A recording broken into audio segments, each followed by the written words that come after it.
Welcome friends. During the recent conversation with a lot of clients, the common question which we come across is what is the managerial remuneration percentage? For that, let us discuss on the same. Yes sir. So recently, as I mentioned, so many people are asking how much is the salary per month as a owner of the company should take. So you are talking about corporate tax related matter, right? So for the purpose of corporate tax, what is the amount that is allowed to be deducted as a remuneration? Yes sir. A salary that you pay to a owner, shareholder or a partner? Yes sir. So to that I think there is no straight answer to it. How much amount is allowed as a deductible amount?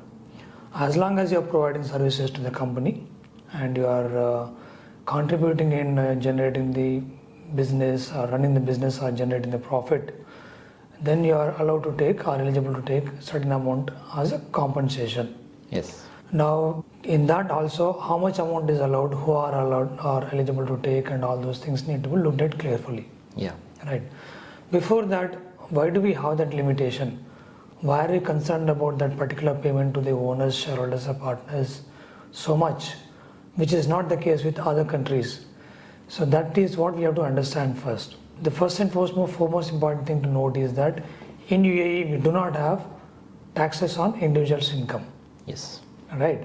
In other countries you may have the taxes on individuals' income, but in UAE we do not have that. So that is the reason why whatever payments we make to the individuals by the companies need to be looked at carefully and see whether the payment made to them is at market value or not. Okay.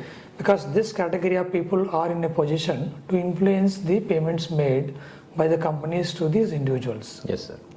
That is the reason why the Ministry of Finance carefully drafted the rules in order to see whether the payments made to these employees or individuals is at right value or not. Okay sir. And one more question is also, they are saying apart from the salary, they are withdrawing some amounts. They are saying like their rents and their children education fees. These are also the most common points which we heard from the clients. So how we can justify this is the expenses they can it can be allowed for the corporate tax purpose. Of course they can withdraw any number of amount as the owner of the company, but for the purpose of corporate tax, what is the eligible amount?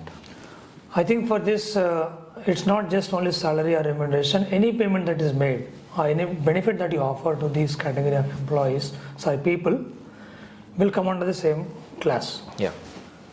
You need to still see whether it is allowed to be deducted or not for corporate tax purpose. Right. So now, as I mentioned, we need to make sure that those payments are at market value. How do we make sure that it is at market value? So there are various things to take care of in order to arrive to this amount. In the law, they have not mentioned clearly as to what is the amount. Yeah. Do we have any percentage? No, mentioned in the law. Do we have any amount, specific amount mentioned in the law? No. Right. That is the reason why it becomes a challenging thing to prove that the payments made to these people is at market value. So there are various things to take care of it. Like we do profiling of those particular people. What is their experience? What is their qualification? And what kind of services they are providing to the company? What kind of value addition they are making or bringing to the company? All these things need to be looked at and then documented. Plus, we also need to see for this particular qualification and experience in this industry, what is this remuneration generally paid by other companies in this industry? That also need to be looked at. Generally, we see the recruitment companies or agencies, they have this particular standard salary structure based on the qualification, experience and the category. Yeah. That also need to be looked at. Yes sir. Plus, in addition to this, we also have benchmarking to be done to be sure. Okay. What do you mean by benchmarking is before charging this remuneration or salary to the company and after charging to this amount to this company or to P&L, what is the net margin that you have? Whether this net margin after charging the remuneration to P&L, is it in the industry range or not? Okay. That also need to be looked at. How much amount of profit are you offering to the tax authorities for tax purpose? Is it in the range of industry range or not? These things we need to be looked at it. Plus, in addition to this, we need to see the history also. How much salary were you paying earlier before coming into corporate taxes regime? Okay. How much salary were you paying in the previous year, previous to previous year? Is it in line with current year or not? Also, you need to look at. And all these things together will become a documentation to prove or to demonstrate to the FTA that no, the payments made to this category of people is at market value. Yeah, one more challenge, sir. They have relatives, for example, owner's wife or owner's son.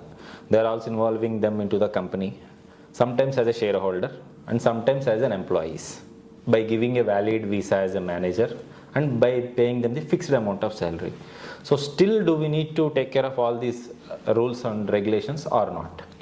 This is important, Narendra, to look at it. Not many are aware of this particular fact. The answer to your question is that whether it is the shareholder, owner or partner or their relatives also. Whether you bring them on the license or whether you bring them as employees by following the rules of the law, land. So the process is same. Okay. We still need to go through the same process and make sure that the payments done to those particular category of employees or people is at market value and have the same kind of documentation and demonstrate that it is at market value. Okay, sir. Now we are in August 2024 and for most of the companies in UAE, the corporate tax financial year has been started since January 2024. So how soon they should get into this benchmarking analysis? Ideally, they should have done this from the beginning of the year. Okay. And make sure that the payments are at market value. Okay. Any plus or minus to this is adjusted in the books of accounts from the beginning. Okay. But even now also, if you realize and then want to do it, you make sure that you are doing it right and the entire year which falls under corporate tax is in line with the expectation according to the benchmarking that you have done or documentation that you have done. Okay, sir. Is it applicable to all the companies in UAE or is there any turnover specified in the law or not, sir? There is no specific turnover mentioned as such in the law for this particular category of payments. Anything that you make should have this backing. Plus, one more thing to look at it is that the payments that you make to the owners, shareholders and then partners and their relatives, anything that comes as a debit to your P&L, anything that you show as an expenditure to your in P&L should be looked at and then should have this documentation in place. Yeah. Thank you, sir, for your detailed explanation. And one more thing is to look at is that as I mentioned, anything that comes in your P&L needs to be looked at it. But as an owner, you may withdraw dividend. You may withdraw the profits from the company. So these withdrawals of the payments or dividends do not come in your P&L account as an expenditure. This is something that is paid after complying with the taxes. So that does not require any kind of documentation. As long as you have profits after making the payment of taxes, that profit is yours, is the amount related to the shareholders. So they can withdraw whatever amount out of that at whatever point of time that is fine with the authorities from the point of view of corporate tax. So any payment that is made to the owners, shareholders or partners and their relatives in the form of salary, remuneration, interest, rent or any kind which is shown as expenditure in the books of accounts need to be looked at it and that should have a proper documentation to demonstrate that those payments are at market value. So this is generally handled by some expertise who have knowledge on transfer pricing rules. So we have expertise team which can handle this particular requirement. You can reach out to us for any kind of services in this matter and we are always ready and happy to help you out. Thank you.